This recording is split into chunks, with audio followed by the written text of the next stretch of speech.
Once again, the Emperor writes from Capri, demanding yet another arrest. First it was the Lady Agrippina and her eldest son, Nero Caesar, and now it is her second son, Drusus Caesar.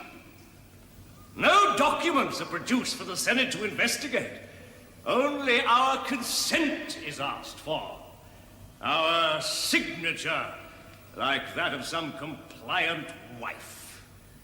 Senators, my signature is not to be had for the asking. I was brought up to read a document before I signed it. You may do as you please.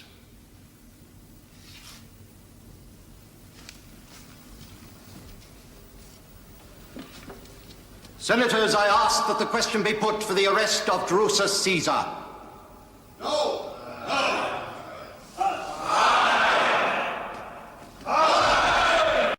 Seniors Gallus.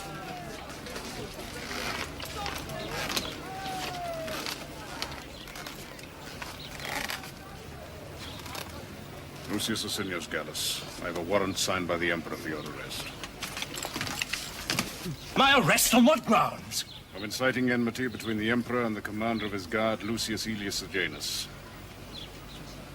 Is this a joke? No joke. Better hurry with your history of Carthage, Claudius. There'll soon be no one left to read it.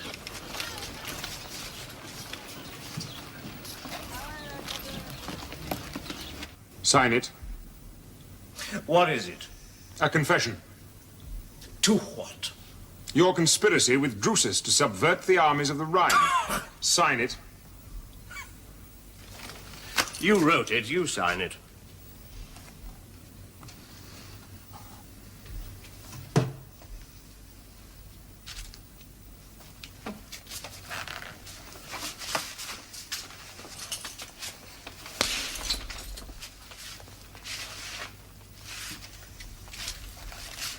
Sign it.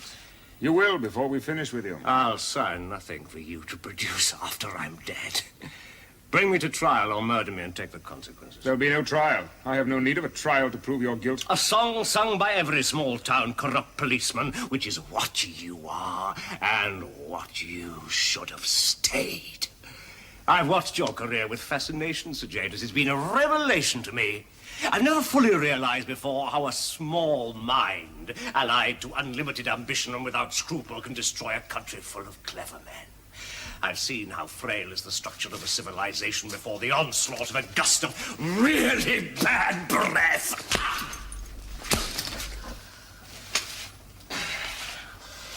Yes. But I suppose you're not really the destroyer.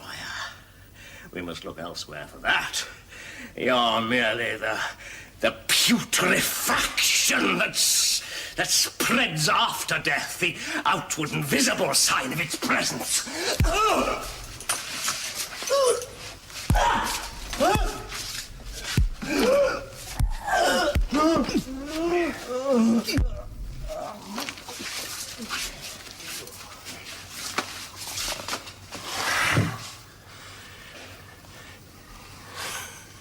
You're a lesson in history to me, Sir Janus, proving that above all, mankind needs its sense of smell.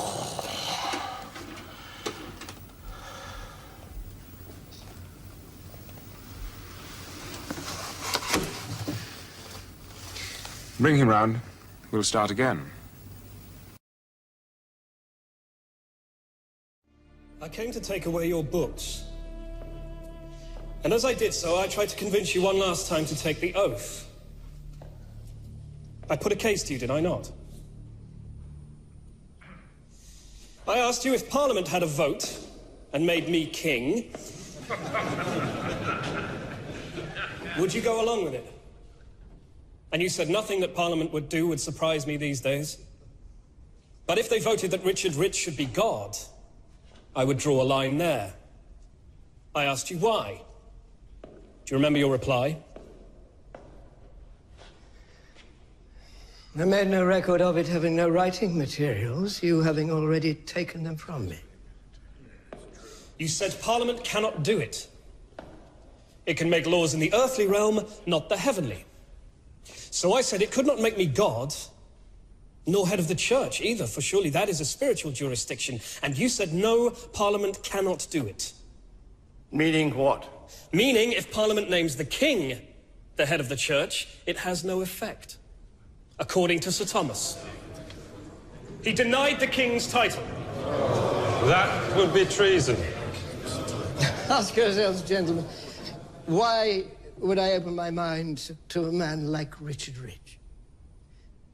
Why, when the learned and the pious have implored me, when the king himself with weighty reasons sought to persuade me? Because you think I don't matter.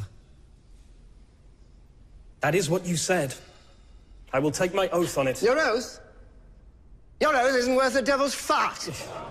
Christ help you, Rich! I've known you since you were a child. You were the despair of your family. You're a gambler and a waster. May I remind you that Richard Rich is Solicitor General. Not to be talked to like some pot boy. Did you speak the words alleged? I doubt it, and if I did... If you did? If I did, they were not meant with malice. And so, masters, you cannot find them treasonable, and you are bound to disregard such words, whatever this court tells you.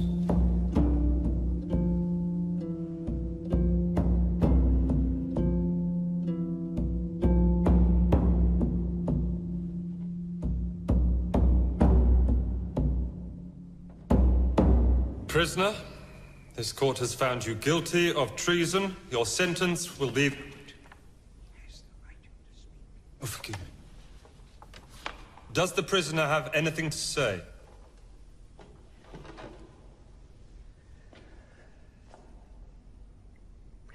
I have followed my conscience. You must follow yours. My conscience satisfies me, and now I will speak plainly. That your statute is faulty and your authority baseless. My conscience stands with the majority. Against Henry's kingdom, I have all the kingdoms of Christendom. Now we see your malice, Against sir. each one of your bishops. Now we see you choose Rome over England. Against your parliament. You traitor! I have all the general councils of the church stretching back for 1,000 years.